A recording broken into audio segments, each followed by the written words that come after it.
Okay guys, so we are going to start on day 2 of gears, and yesterday we learned how to find a gear ratio of something, which is pretty simple to do.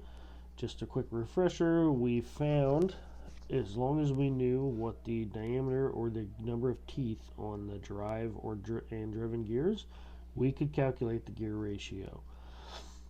So what we would do, just like we did yesterday, we would cross multiply, and that would allow us to find our answer, correct?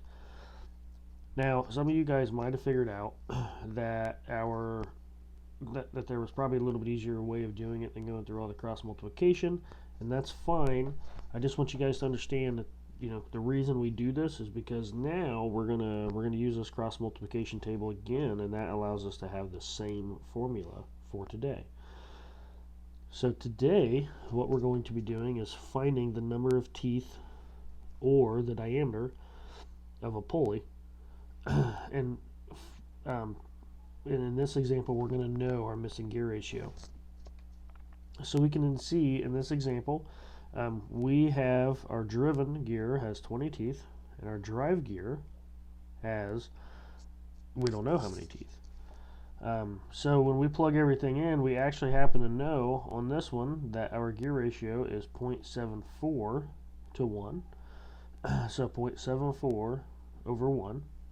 And then our number of driven teeth is 20, and we do not know our drive. So we're going to be able to solve with this cross multiplication. We're going to be able to solve for any missing gear, and that's what we're going to be doing today. So let's go through the example, and we will cross multiply. And when we do that, we will see that 0.74 times x is 0.74x, and 1 times 20 is 20. Really hard math, right? So I think you guys know how to do this by now if you've been able to do the other worksheet. I just want to show you that our gear ratio is going to be 27.02. Now, since we are finding the number of teeth on a gear, we cannot use 27.02 because it's going to have to equal a whole tooth, right? You can't have half a tooth. Well, maybe if you live in Kentucky. But for our purposes, we cannot have half a tooth. So what that means is we need to round this to the nearest whole number. So why is it that it comes out to 27.02 anyways? That should all work out to a perfect number. Well, the true answer is when you do this math, which is 20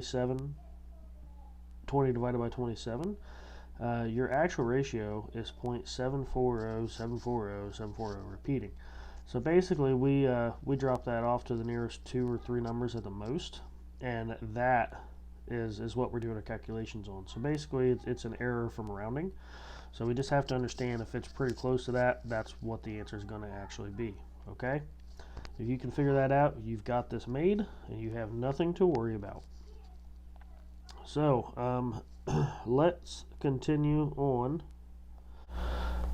Okay, so let's do another example. So in this example, we're going to see this will probably be like how your assignment is going to be online today. So we're going to see something set up like this. So the drive gear is an unknown variable. We know the driven is 3 teeth, and our gear ratio is 5 to 1. Okay, so we're going to set that up just like this, and we're going to see a gear ratio of 5 to 1, 5 over 1, and then our drive pulley is unknown, so that's x, and then our driven, gear is 3. So don't know how many teeth on the driven, and we know we have 3 teeth on the drive. Okay, so to our next example, we can do our cross multiplication like we would always do, and we show an answer of 1x over 15. So we only have 1x here, so we do not have to reduce this any further.